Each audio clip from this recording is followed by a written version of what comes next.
All right, it's showtime, people. How's it going? Chuck Holton here, coming to you from Yerevan, Armenia, and I have to make this as fast as I can because I got to get ready to go to the airport. My son and I are flying to Ukraine tomorrow morning, early, and so if you hear me, do me a favor and post where you're watching the show from in the chat, and that way we can see where everybody's watching from, and it tells the algorithm more people need to see this. That's always good. And we're enjoying our time in Armenia. We've been here for just a few days now.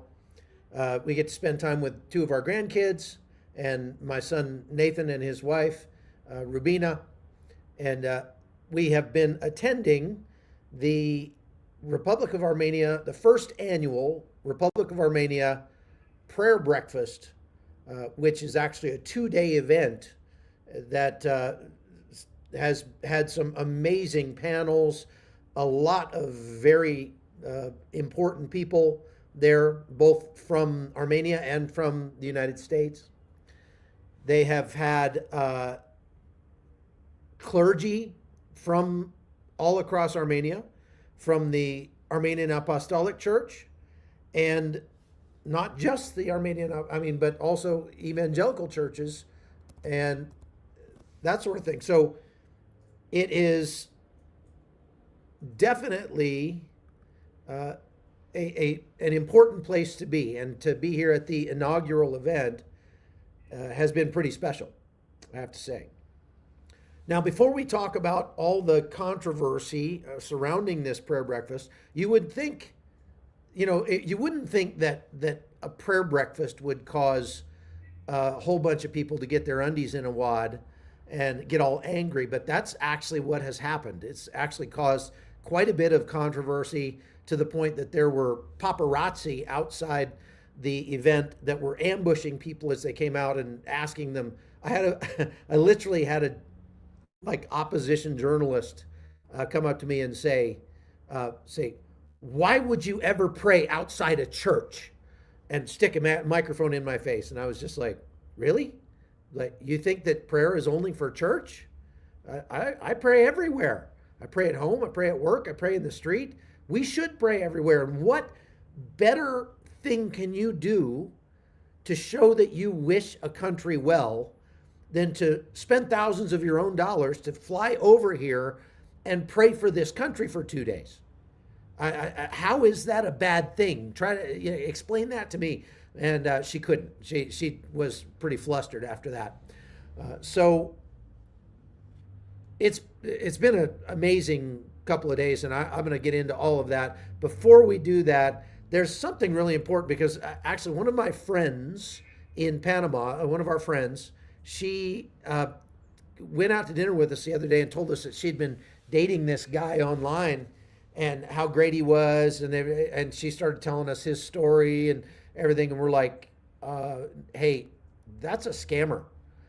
It's one of these relationship scammers that had almost taken her for some money. Fortunately, we got to her in time. But this is a big problem, especially for people 65 and over that are single. Because, look, people are lonely, and you get contacted by somebody online, and he's a widow, and he has a daughter, and he just really wants a relationship, and he pretty soon is telling you he loves you, and 6 months later, your retirement savings are gone. So take a listen to our sponsor for today, Aura, and what they can do to help you avoid that. Everybody, for over a decade, scammers, mostly out of Nigeria, have been stealing my photos to create fake profiles and scam women out of money. They use my pictures to create these fake social media profiles, and it must be effective, because I've heard from hundreds of women over the years who have lost money to these jokers. It's infuriating, and honestly, it's violated my privacy in ways I never expected. But I'm not the only one. Americans lost more than $12.5 billion to internet crime last year. And get this, 1 in 3 Americans will have their identity stolen at some point in their lives. That's why I partnered with Aura, who's sponsoring this video. Aura is spelled A-U-R-A, and it's my favorite VPN right now, because it's actually a lot more than just a virtual private network. It gives you all the VPN features you'd expect, but also scans the dark web for your info and alerts you fast if you've been leaked. And it even sends removal requests to data brokers, you know, those guys who sell your personal details to advertisers and spammers. It also alerts you quickly if anyone tries to use your stolen information to open a credit or bank account in your name. They'll even cover you with up to $5 million in identity theft insurance if the worst happens. Does your current VPN do all that? If it doesn't, then go to my link at aura.com/hotzone to try 14 days for free. Not only will you get a feel for how their VPN works, but 2 weeks is more than enough time for Aura to find out if any of your personal information is currently exposed. If you haven't been a victim of fraud yet, your turn is likely coming. So why are you still rolling the dice? If it's because protecting yourself feels overwhelming, let Aura do the hard work for you. Go to aura.com, aura.com/hotzone, and get started on your 14-day free trial and get 63% off. That's aura.com/hotzone. All right, let's get to the news. Okay, so thank you to Aura for sponsoring today's video. Let's talk about this prayer breakfast and what's going on. So why has there been controversy surrounding this? There's two parts to this, and so I'm going to start with some comments that were made by Tucker Carlson on his show recently, because he had on an Armenian guy who was talking about Christian persecution in Armenia. And he was claiming that the current government of Armenia is cracking down on the church and is persecuting Christians and trying to change the laws to destroy the Orthodox Church here in Armenia. As it turns out, that guy is the nephew of a billionaire oligarch who is very closely tied to Russia. And it is very likely that Tucker Carlson received somewhere in the mid six figures to conduct this interview with him. And I'm going to show you a couple of excerpts from that. First, let's talk about, we'll talk about, we're going to look at a clip where he's talking about what happened with the church. You have a lull in the fighting with Azerbaijan, but you have a prime minister. Whoop. Hey, everybody, for over a... Hold on. I don't know what happened there. Try that again. Armenia, who seems to be intent on destroying traditional Christianity or the church. Tell me what this is. Yeah. After last 2-3 years, after losing the war in Nagorno-Karabakh and after making all the people, Christians from Nagorno-Karabakh have moved to Armenia, our new prime minister decides to have a better relationship with Azerbaijan. Better relationship with everyone is always welcomed by Armenian society. Yes. We are okay with this. But what we feel that Turkey or Azerbaijan had a mission, made him to change the narratives of the church. And he wants to change the narratives of the church to forget the issue of genocide, forget our history. Okay, I don't know what he's getting at here.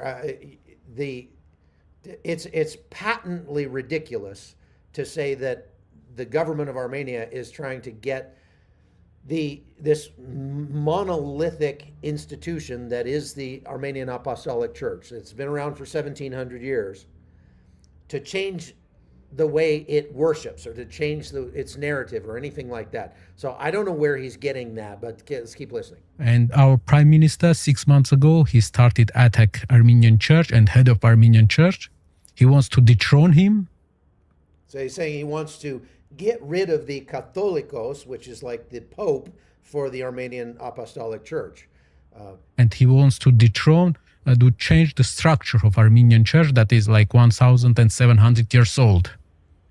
Because of taking control of the church, it's the main institution in our country. 90%, 95% of our population are the members of Armenian Apostolic Church. And when he started to attack against the church, our society was shocked because nobody have done it before him, even, just at Ottoman time. And many people in Armenian society, they were against it, but they couldn't say anything. Why? Because they were Why? afraid of some oppression from from government side, So this prime minister, who's clearly authoritarian by definition, is against the church. So the idea is to break the back of Orthodox Christianity of traditional Christianity in Armenia, and to use the police to do it.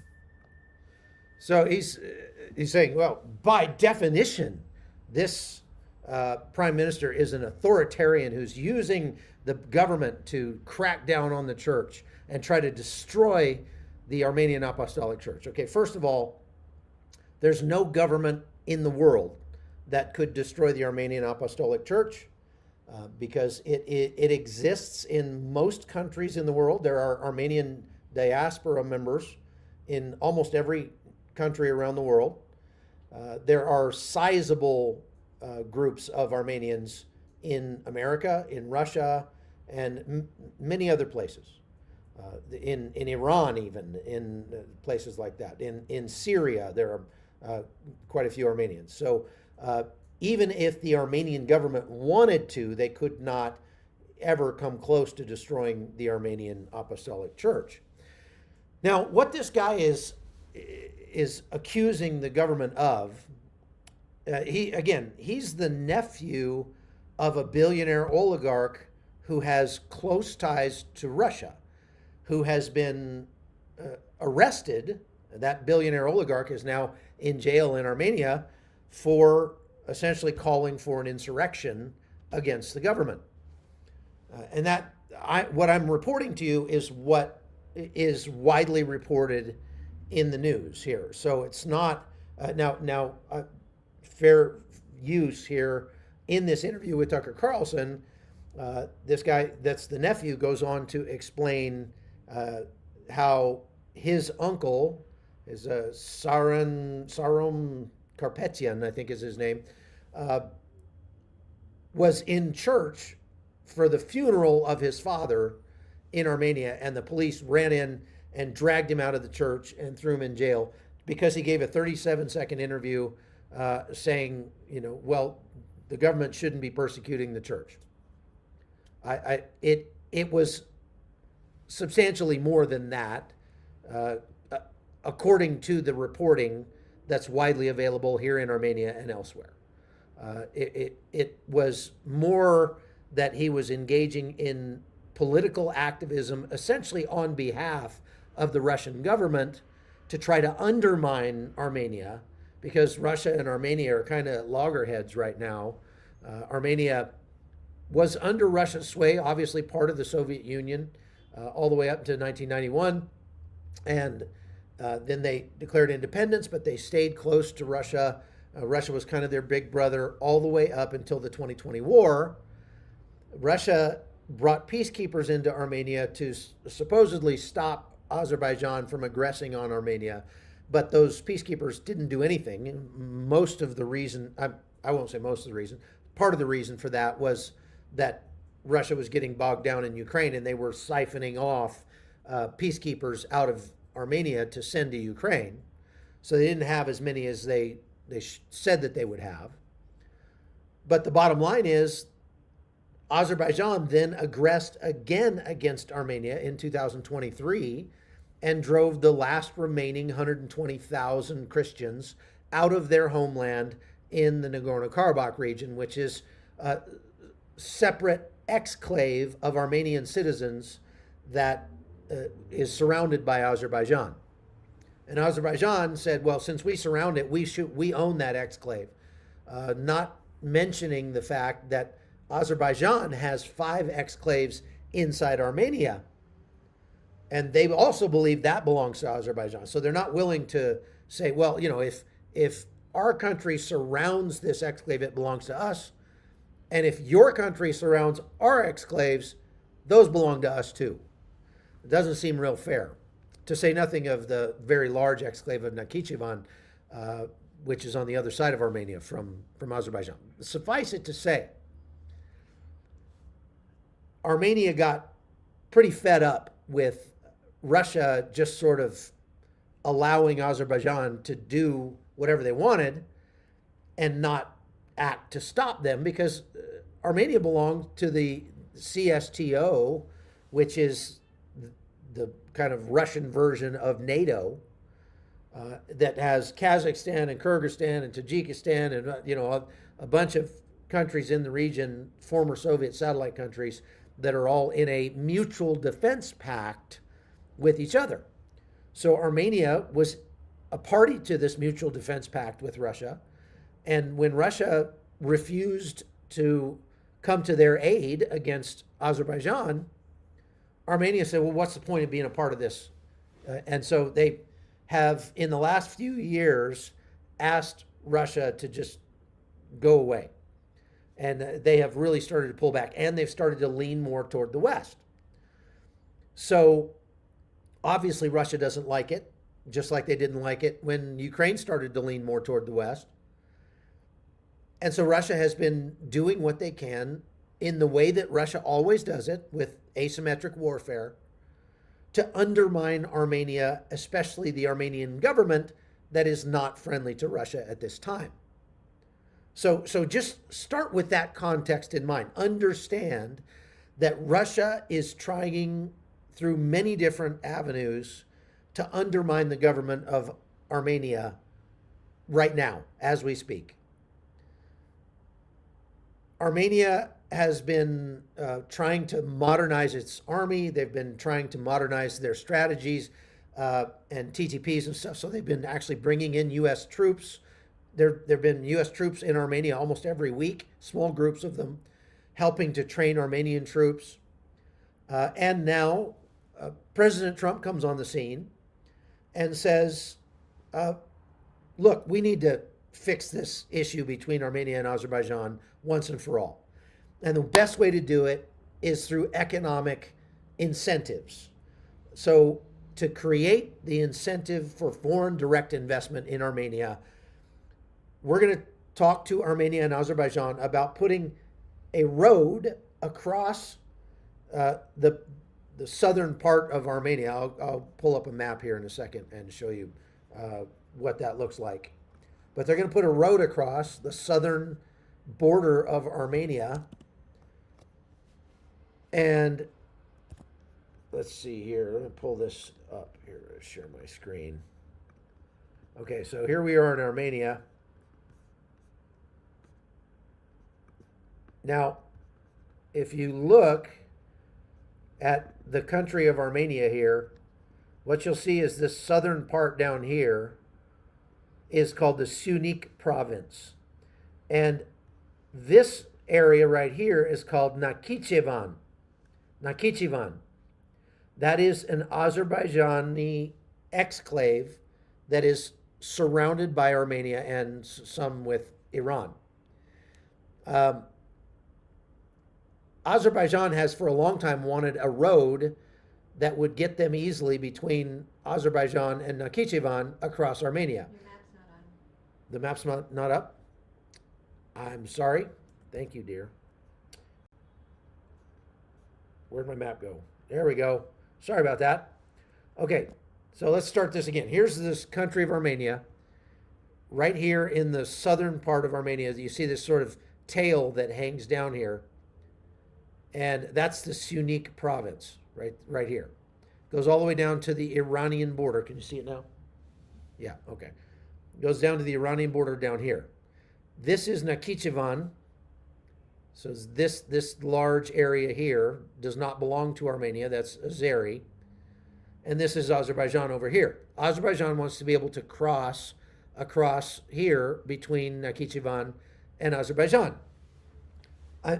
Armenia did not want to allow them to do that because, well, Azerbaijan was their enemy and has been, ethnically cleansing Armenians out of their country, not just out of the Nagorno-Karabakh, but there used to be tons of Armenians living in Azerbaijan proper, And back in the 1980s, they had essentially a genocide and started murdering all those people and drove out all the people that lived there. And I've talked to some people who had to flee Azerbaijan into Armenia proper back then.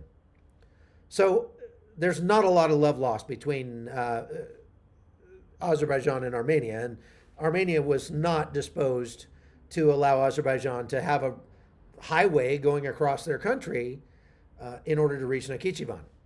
So Azerbaijan was threatening, we're just going to take it. We're going to take the whole southern province of Sunik of Armenia, and we're going to make it ours. And so they've been referring to not just that part, but all of Armenia as Western Azerbaijan for some time in their media and their propaganda. They call Armenia is not really a country, even though Armenia has existed for thousands of years. Azerbaijan has existed since 1917. But Azerbaijan's trying to make rewrite history and make this claim that no, they are the ones who actually own the whole region, and so Armenia actually belongs to them. Turkey has supported this because the Turks and the Azeris are brothers. They speak a Turkic language, and they're both Muslims, and so they have wanted to sort of do the Malachi Crunch and get rid of Armenia once and for all for some time. Of course, going all the way back to the Armenian genocide in 1918. Okay? So, again, more context here. President Trump put together this, they call it the TRIP route. Trump route for international investment. I forget what TRIP stands for, actually. I'm spacing on that one right now. But that Trump route would go right across the southern part of Armenia down here. It would be administered by the United States, so there'd be a lot of American investment down there. And that actually, it's a compromise for sure. Armenia would much rather just not give Azerbaijan anything. The problem is Azerbaijan's military is 5 times bigger than Armenia's right now. Maybe not quite that much now. Armenia's been building up. And with that in mind, if Azerbaijan wants to take it militarily, they could do it. They could do it tomorrow. And Armenia would fight, and a lot of Armenian men would die, and a lot of it would be bad. It would be really bad and violent. We don't want that to happen. Thank you, Angie. That's really kind of you. So it is something of a compromise, but what this does is it creates a huge disincentive for Azerbaijan to attack Armenia, because it's giving them the thing that they say that they want to have in order that they're going to attack Armenia to get. And with a bunch of American companies doing business down there, if Azerbaijan were to attack, that would bring the wrath of the United States, and nobody wants to do that. Just ask Nicolas Maduro. So the Trump route, people in Armenia that I've talked to, most of the people in Armenia kind of pragmatically see the reasoning behind that. Like, that's something we need to do this. And even this nephew of this Mr. Karpetyan here, he even alluded to that. He said, we don't have a problem with making peace with our neighbors. Armenians want to make peace. So he doesn't even deny that. However, there are many especially the Armenian diaspora, who there's a word that they use for people like this here in Armenia. It's called dashnaks, and that's essentially just far left, Marxist-leaning Armenians, many of whom unfortunately live in California, who are really up in arms over this trip route. I would say many of the American Armenians that are opposed to the trip route are more opposed to it because Donald Trump came up with the idea, because they live in California, they're liberals, they're leftists, and they don't like Donald Trump at all. If Joe Biden had come up with it, they probably would have been on board, but they're not, because it's Trump, at least for some portion of them. So this was what Nikol Pashinyan was presented with. The prime minister here had to make a hard decision. Do we continue to take a hard line against Azerbaijan and probably get ourselves invaded and get a bunch of our people killed? Or do we accept this compromise and create the conditions for peace? And he chose the latter. And again, many people here in Armenia are okay with that. I wouldn't say they're happy about it, but they're like, yeah, we understand that this is something that needs to be done. So that is the starting point there. But now we get into the opposition, who is very opposed to this. Again, these Dashnaks, and there are some here in Armenia, but again, many of them are outside Armenia. Armenians that live in Russia, Armenians that live in the States, whatever. And those people have become very vociferous opponents of Nikol Pashinyan. They did so, they were his opponents after the 2020 war, and Armenia, for all intents and purposes, did lose that war. They put up a good fight, and you have to hand it to them. You know, they were outnumbered, outgunned. They lost 5,000 men in 44 days of fighting. Everybody in Armenia knows somebody who died in that fighting. But when they lost that war, you know, the leader of a country who presides over military defeat like that is going to get some flack for sure. And so there were a bunch of people calling for Pashinyan's ouster. And so what Pashinyan did as the prime minister is he said, all right, look, let's call new elections. And he called snap elections, and the Armenian people voted Nikol Pashinyan back into office. And that just showed that the will of the people was that Pashinyan stay in power. There was a small but very vocal minority who was trying to push him out of power. But, and look, I was here for some of that and saw the big protests they were having down in Republic Square here in Yerevan, and even walked through one of those protests one time by accident. And they were, hundreds, maybe 1,000 people.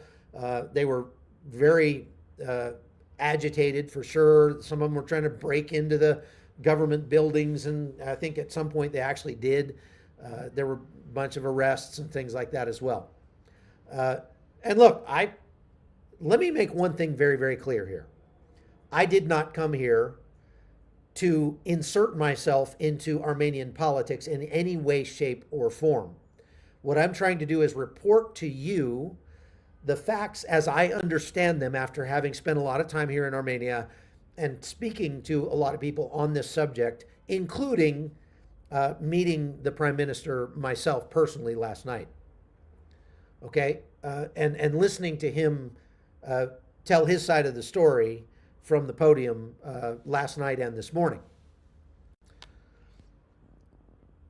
So I do tell everything that I just told you is all context to, Tucker Carlson saying, oh, they're cracking down on the church. Well, here's the thing. There was an issue up in the northern part of Armenia in Tavush province where Armenia had another problem. There was a border dispute with Azerbaijan, and there was a bishop up there who was very unhappy with how that turned out. And he led a march on the government and started calling, this is a bishop of the Armenian Apostolic Church. He led a march on the government, started calling for the ouster of government officials. Now, look, in America, we have press freedoms, we have freedom of speech.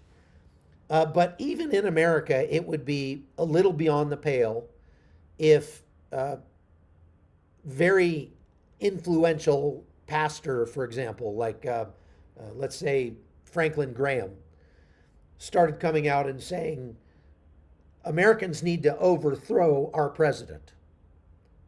like calling for the overthrow of the government is a little beyond the pale. I'm sure you'd agree.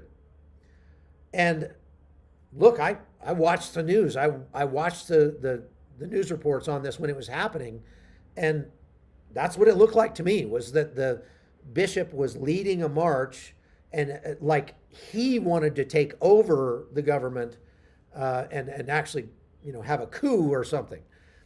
Suffice it to say, the government here believed that he crossed the line, and so he was arrested.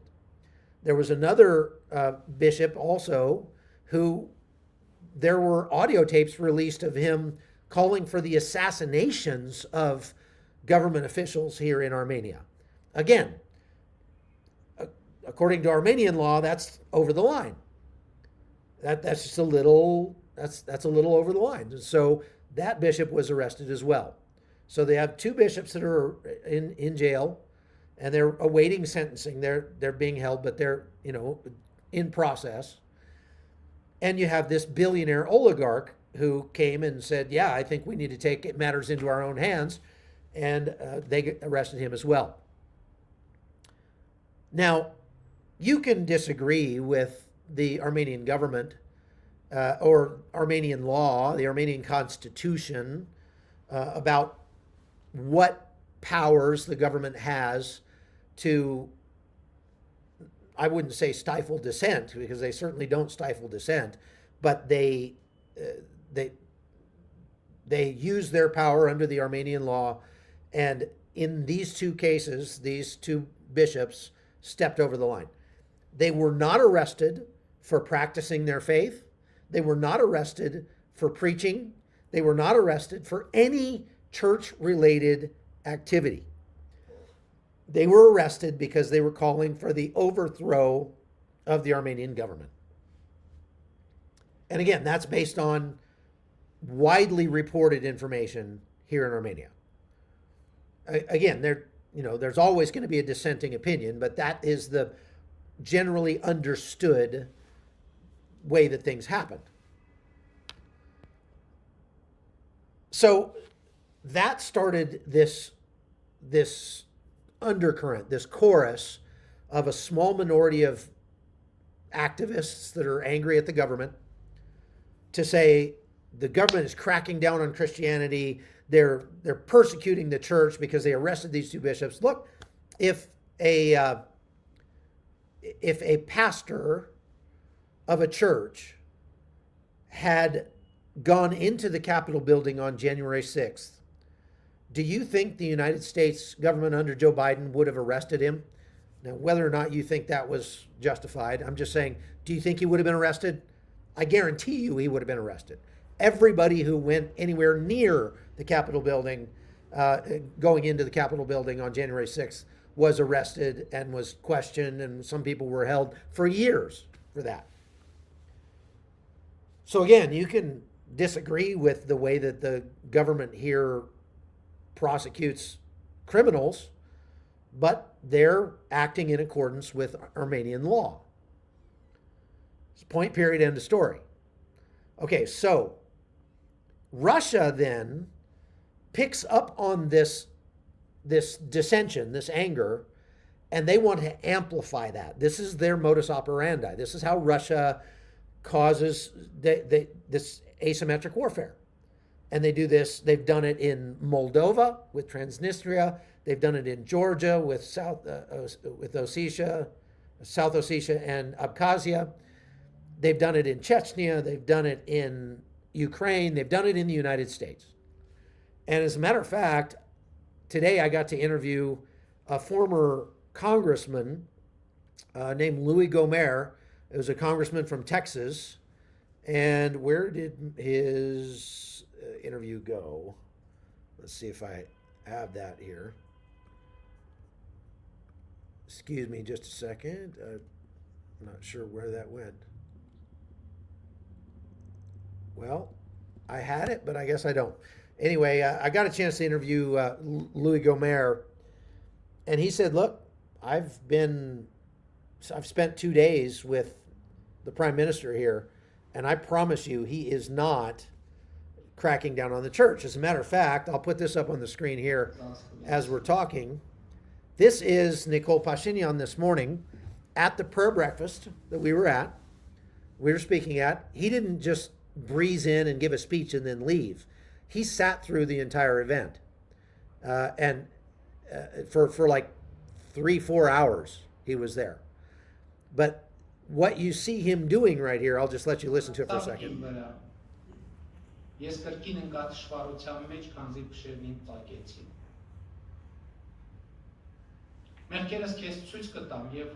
What he's doing here is he is reciting scripture from memory. He stood up and gave his testimony, talked about how he came to his faith. He, in many ways, praised the Armenian Apostolic tradition and the very rich history that the Armenian Orthodox Church brings to this country and to the world. He prayed with us, and I hear some people now saying, oh, well, this was just a political stunt. This is just a political event. No, this was a prayer breakfast that was organized not by the government, not by Pashinyan. It was organized by Christians in Armenia. And it was attended by all segments of society, rich to poor, Armenians, Yazidis, Russians, Americans, people from the diaspora all around, guy from Syria, people from Iraq. A lot of people were there's hundreds and hundreds of people there. I was probably, 500 people at this event. And they all came together to pray for peace in Armenia, to pray for God's blessing on Armenia. And if the prime minister showed up and prayed with us and then was asked to give a speech, if you want to call that, well, okay, it was just a big political stunt, let me just ask you, well, what do you want? What would you want? What would make you happy? If he didn't show up, they'd say, aha, he's against the church. He wouldn't even come to a prayer breakfast. If he does show up, they say, aha, he's up there making a political stunt. No, I've never in my life heard a politician, especially the leader of a nation, stand up at a podium, and he did it more than once. He did it last night, and he did it again this morning, and recite from memory for a good 2-3 minutes various parts of Scripture that are meaningful to him. And as one pastor from the United States that was there this morning said, he said, I've been a pastor for 20 plus years, and listening to Nicole Pashinyan recite Scripture really convicted me. It was like, well, he's a leader of a country. He's a very busy guy. If he's got time to memorize Scripture, I should be memorizing more Scripture too. So in the experience that I had over the last 2 days, what I saw in Nicole Pashinyan was a humble man doing his best to shepherd Armenia through a very fragile time in this country. Now, there were a bunch, just about everybody that was at this prayer breakfast had an amazing story, and I interviewed a whole bunch of people. I'm just going to show you a couple of things here. And one of them was an Armenian lady, an activist who specializes in the Russian countering the Russian disinformation that Russia's using to try to foment unrest inside Armenia. I want you to listen to how she explained what Russia's doing. Let's look at the facts at hand at the moment, at least. So according to our constitution and the law on the religious freedoms and also the, freedom of conscience and religious organizations, church is to lead spiritually. However, it has no authority to intervene or to engage in public governance whatsoever. However, since 2020, especially after the defeat in the Nagorno-Karabakh war, we have seen that church has been not only intervening, but doing it really very actively and in a very biased way. So the head of the church, Catholicos Garegin II, has been engaged in public debate, political debate, public political debate, and he has even urged Prime Minister and an elected official to resign. And then we have seen some high-ranking church officials as well to to shift from, say, sermons to political agitation. Two of them especially have been engaged in political activism, let me put it that way. One of them has urged the military to stage a coup, and when he was pressed on the matter, he reiterated his stance on the point.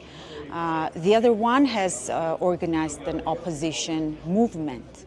Armenia's attempt to somehow become more sovereign, to pursue its own diplomacy, somehow made Russia to engage more actively into the external affairs of the Armenia, and they have been using for this many tools.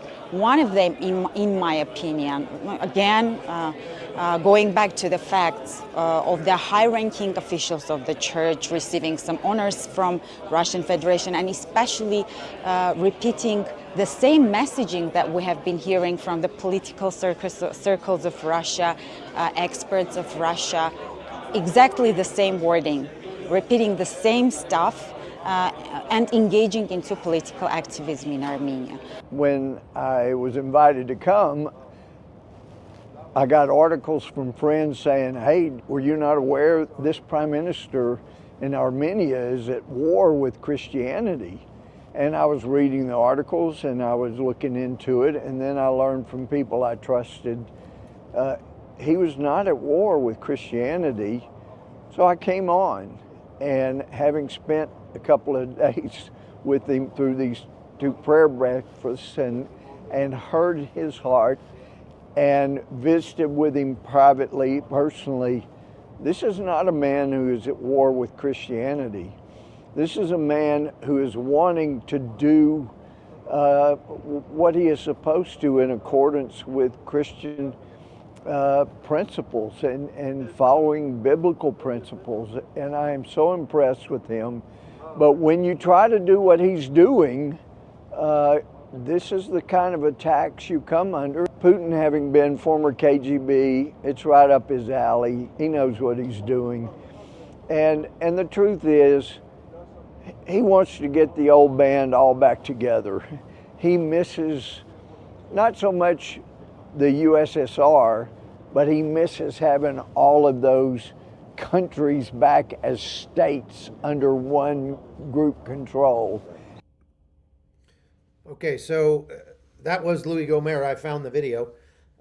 And you hear what their experience has been at this prayer breakfast, and that should help inform you a little bit. Again, this prayer breakfast was not just evangelicals. There were members of the Armenian Apostolic Church there who even were invited to speak. And this afternoon, after the prayer breakfast was over, a smaller group of people, VIPs from the prayer breakfast, went to the Holy See, which is like the Vatican here of the Armenian Apostolic Church in Etchmiadzin, and met with the Catholicos.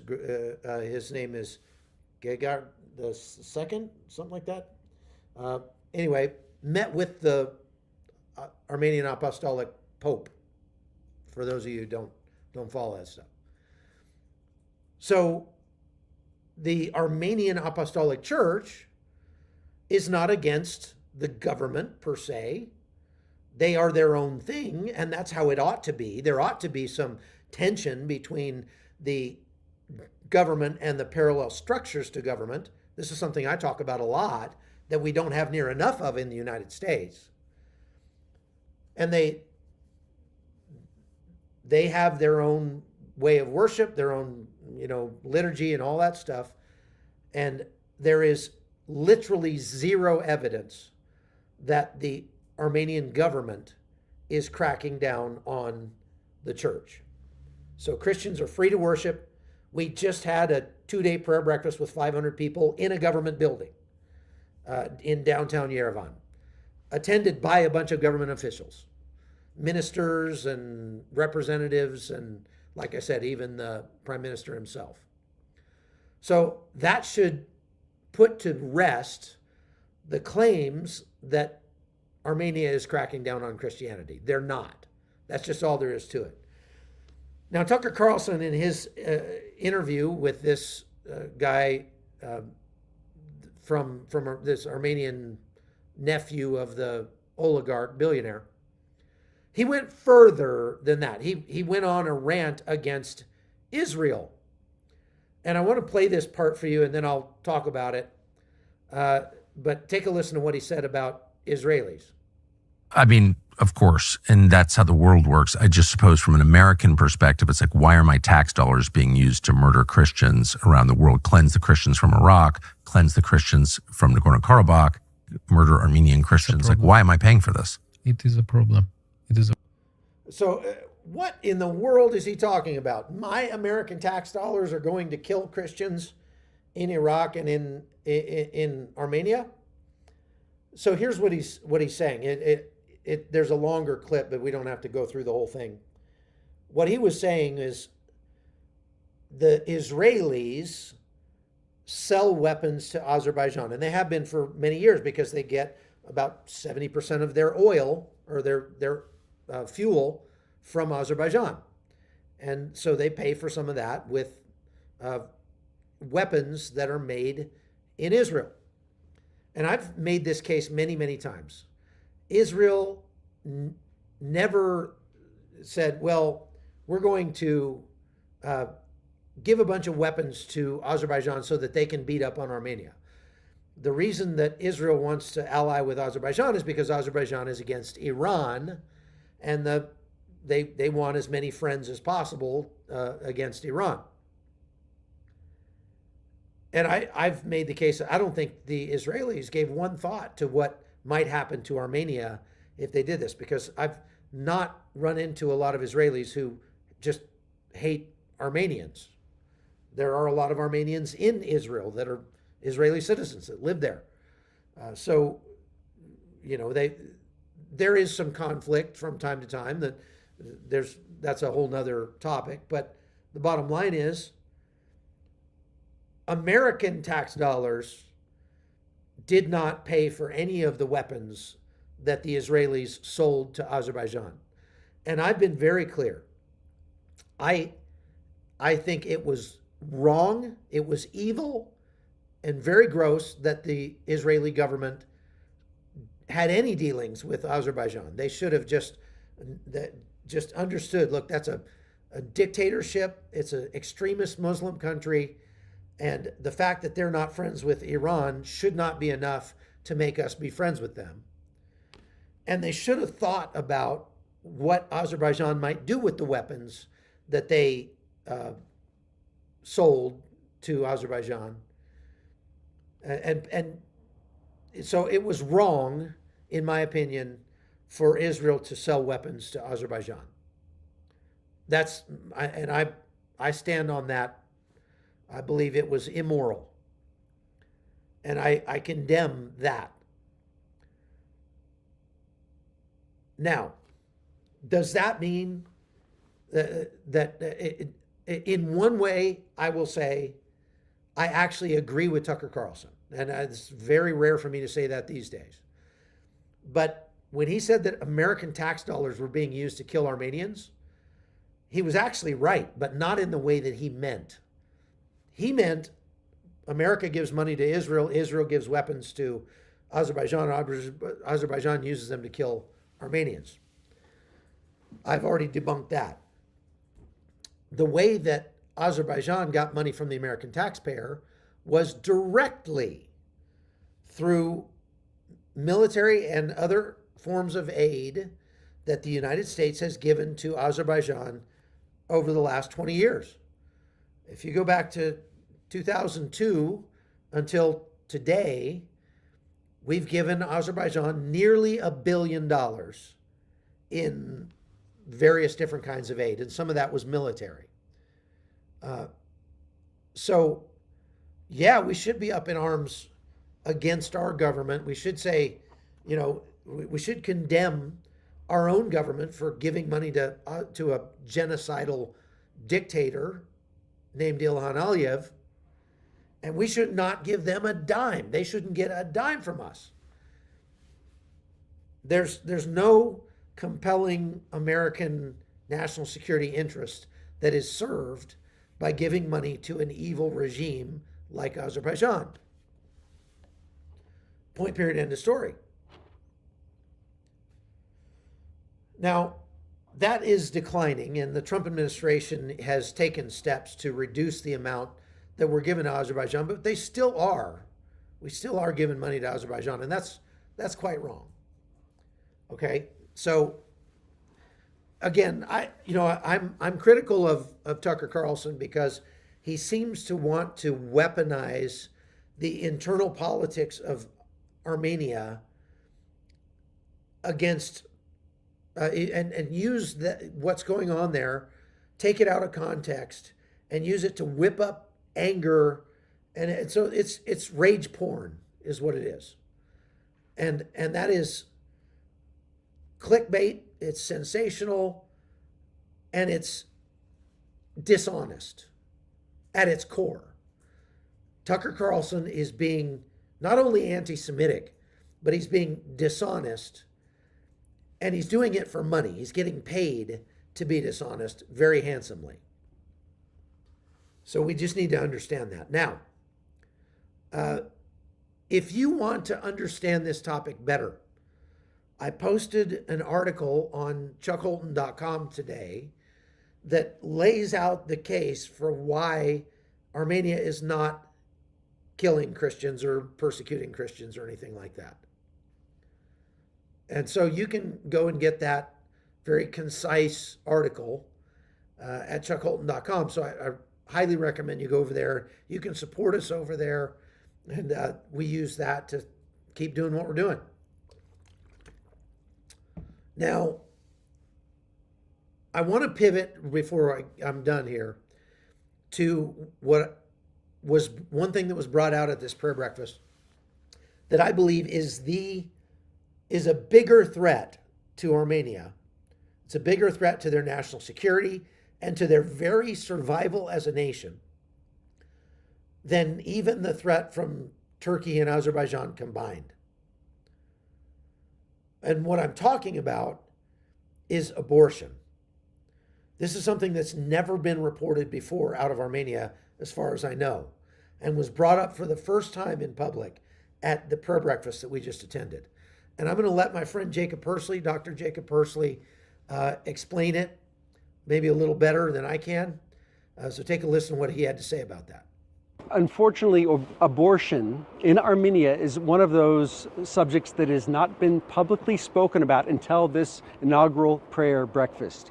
And the statistics are from 1955 until 2024, 1,800,000 abortions have taken place in that time.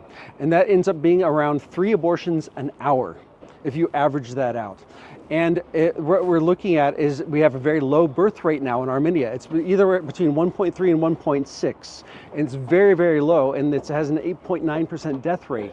At that rate, in 107 years, the population of Armenia, that's 3 million right now, will be down to 1,000 people. That's why we are calling that abortion be stopped and abolished in this nation. 1955 until 24, and it's been over 1,800,000. I mean, they've murdered their own more than the Turks and the Azeris, and it is a greater threat. So this is something that just is, we need to report on. We need to get the word out about this. And I would encourage you to please share this podcast, especially if you know anybody who's Armenian. Let's get it out there into the Armenian diaspora and spread it around. It is an existential threat to Armenia that they are aborting 3 babies an hour. And this is a very small country. So in real terms, they're not aborting as many people as they are in the United States. So that we got our own problems in the United States we need to address.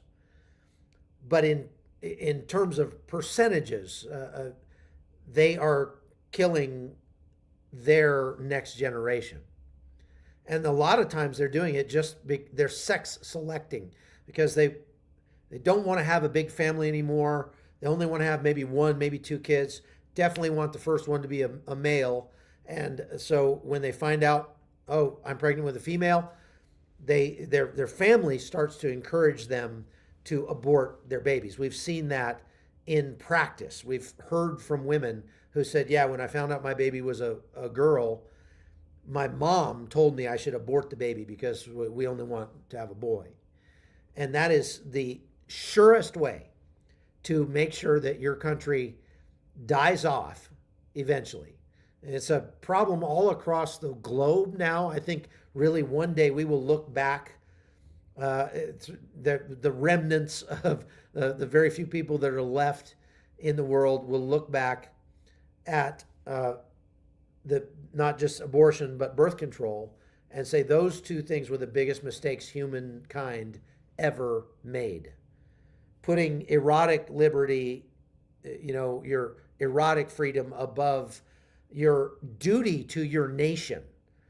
Because if you're Armenian and you choose to remain childless or not marry or anything like that, you are taking a womb away from your country and you are directly affecting the future of Armenia. And that is not an overstatement in any way, shape, or form. And this is one thing that was pointed out multiple times over this weekend. The Bible refers to children as a gift, as a reward, as a heritage from the Lord. It's a reward from God. It's a gift to you. One of the best gifts God ever gave mankind is the ability to reproduce ourselves. And there are too many people all around the world, in America and here in Armenia and many other places, who have swallowed the lie that children are a liability, that children are too expensive. If you believe children are too expensive, then your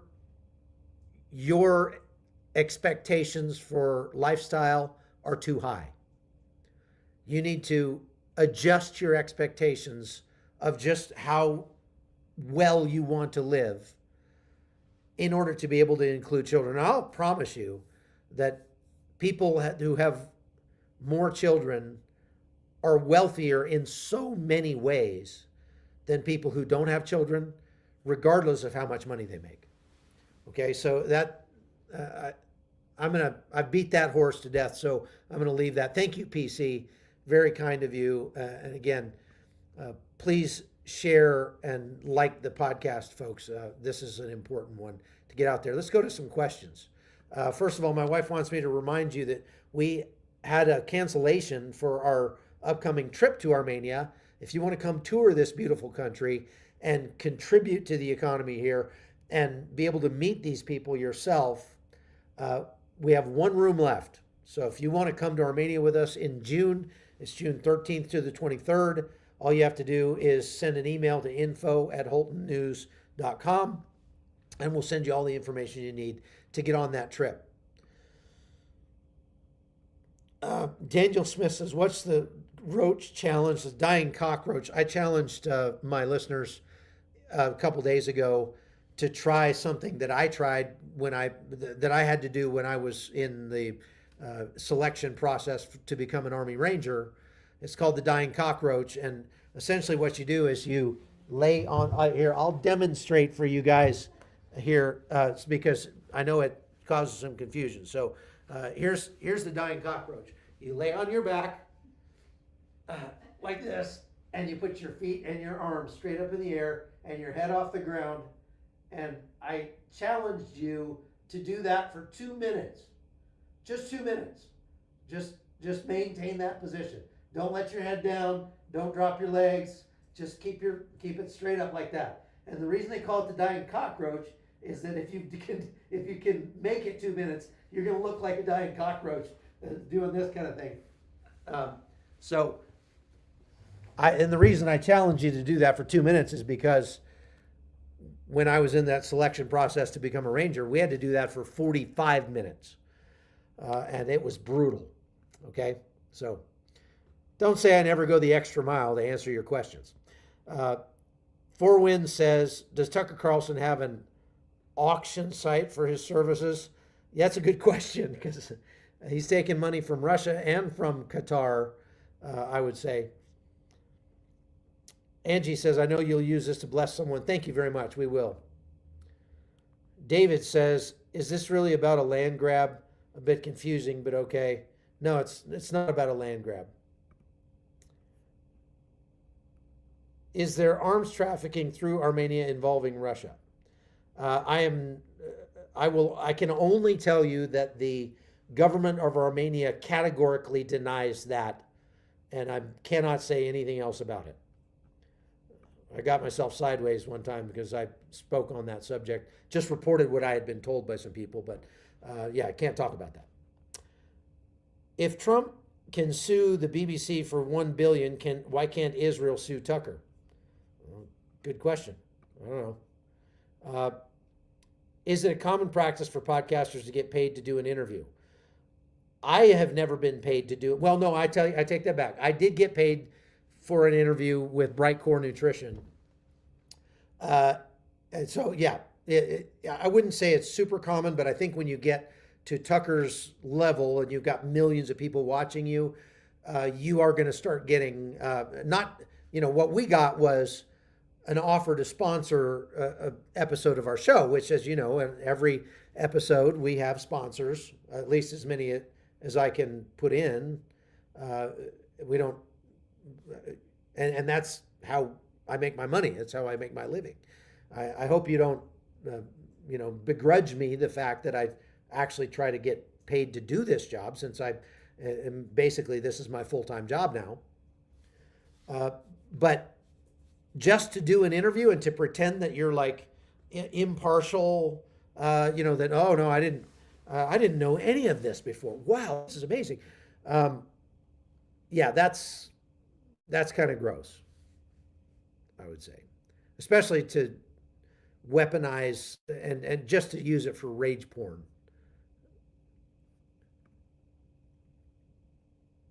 Where do you like more, Panama or Armenia? Depends on what you mean. I like living in Panama. Armenia is a little far away from everything to live here, although I wouldn't mind living here. And we do spend several months a year here in Armenia, especially now that I have grandkids here. Armenia is I would say, the best country I've ever visited in which to be a tourist. It is up there with Switzerland and the northern part of Italy and Venice and, all the great capital, Prague, Athens, places like that. Armenia should be on your list of places to see before you die.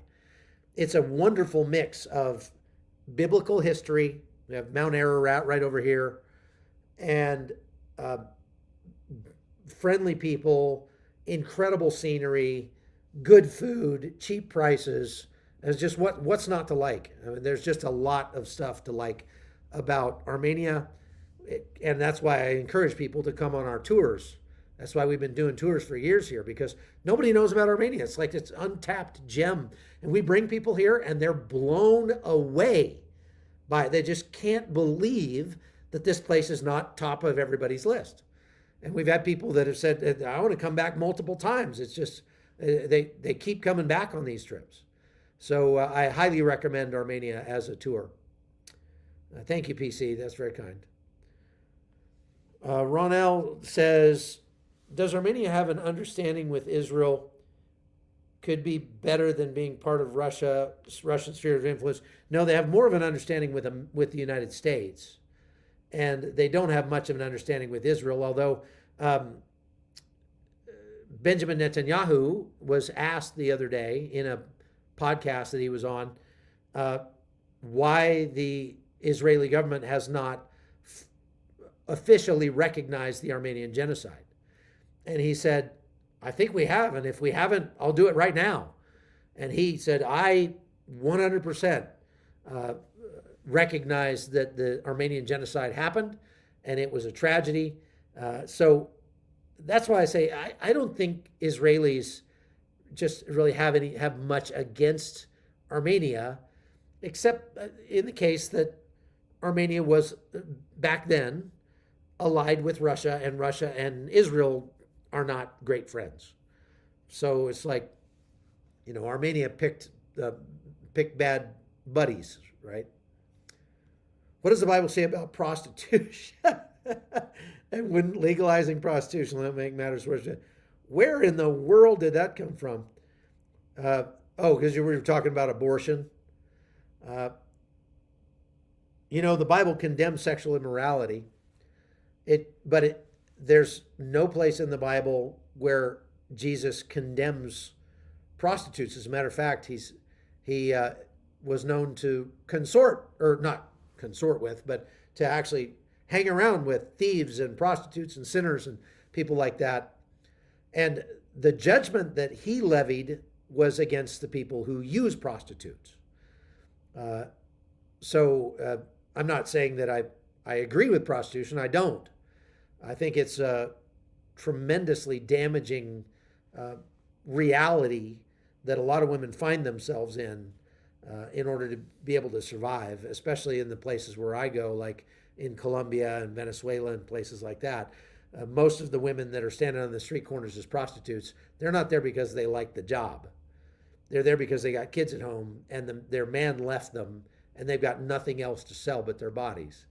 And what disgusts me is these perverted leisure suit Larrys I see coming down to Cartagena from the United States and going around thinking like they're hot stuff and they're going to go, they're such losers that they can't get a girlfriend in the United States. So they got to come to someplace like Cartagena and take advantage of desperate women in order to, get a date. And I have a lot of vitriol for people like that. So how do we get on that subject anyway? Men in the context of the mayor of New York wanting to legalize prostitution. I didn't see that. Not surprising for a leftist Marxist. It's just, it's unfortunate. Okay, so legalize prostitution. Here's looks like last question. Is Azerbaijan the same predicament as Armenia? No, they're not. Azerbaijan is getting pretty much what they wanted out of this deal with the Trump route. They're getting enough of what they wanted that, again, the idea is to dissuade them from taking military action against Armenia, because the bottom line is Armenia would probably lose again if they went back to war. And so this is I praise President Trump for coming up with this idea for saying, hey, we're going to put a bunch of American businesses down there along the border. That'll make money for Armenia. It'll give Azerbaijan the corridor that they need, and everybody's theoretically happy. And American businessmen make money as well. So kudos to President Trump for coming up with that idea, and let's hope that peace holds. Let's again, I wanted to give you some ammunition today to be able to counter the narratives that are floating around social media that Armenia is persecuting Christians. They are not. Armenia is not persecuting Christians. Tucker Carlson is being the typical propaganda whore that he has been for some time now. And so if you want to talk about legalizing prostitution, I would say, let's look at Tucker Carlson here, because he's a different kind of prostitute. All right. I do have a second YouTube channel that I started the other day, which is called Borderline Global Adventures. And I think that, that link is on the screen there. And I just put up beautiful videos of places that I go because I get to see so much cool stuff and I can't put it all in the news. So I put it up over there.